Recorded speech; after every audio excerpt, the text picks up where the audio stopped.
James, no!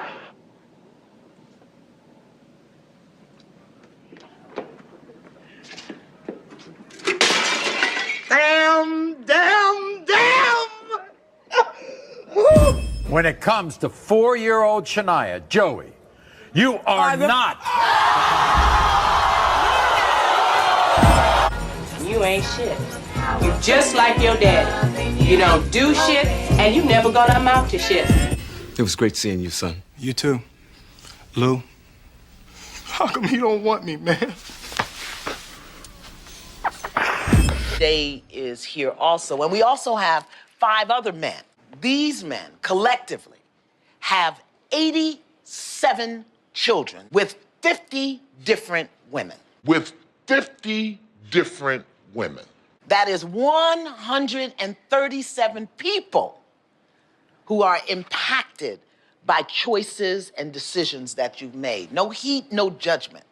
Sitcoms, news specials, and Hollywood all reinforce the image of the absent, irresponsible black dad. So by the time the actual research started to show otherwise, the stereotype had already become ingrained in our collective memories. So when you hear people say black men don't raise their kids, they're not quoting facts, they're quoting history. They're repeating a narrative rooted in a 1965 government report, not modern reality.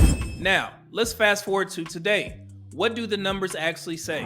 Again, 54% of black men have never fathered children, so that means more than half aren't even in the conversation. So we can push them to the side and focus on the black men who are fathers. And within that 46%, 55% live with all of their children 100% of the time. 18% live with some of their children, and 26% don't live with any of their children. However, that does not mean that they are deadbeat dads.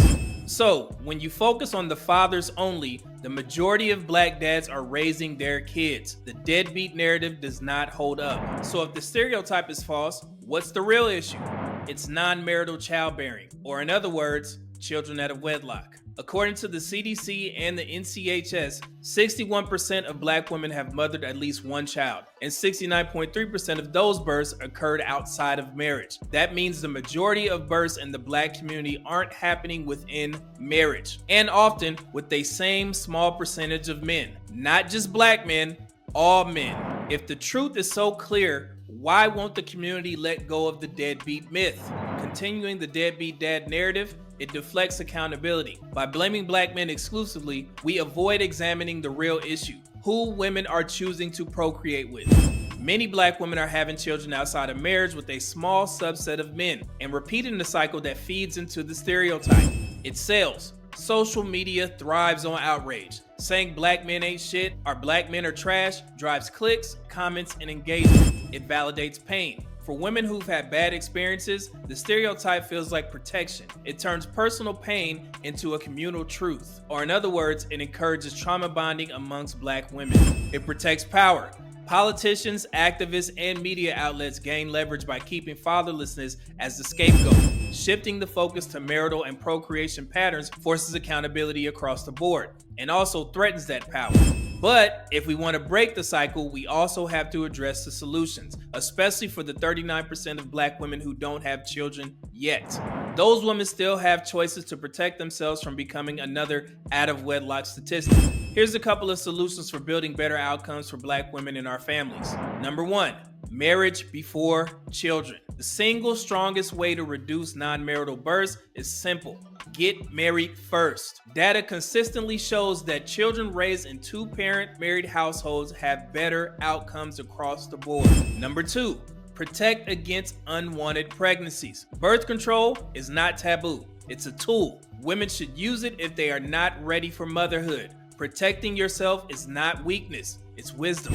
Number 3, stop using abortion as birth control. Again, in 2022, black women had nearly 240,000 abortions, accounting for almost 40% of the national total. Abortion shouldn't be a backup plan for repeated risky decisions. Number 4, boost the self-esteem of childless women. Too often, the community pressures women to believe their only worth is in motherhood. But the 39% of black women without children should be empowered to wait until they find the right man, enter marriage, and build strong family structures.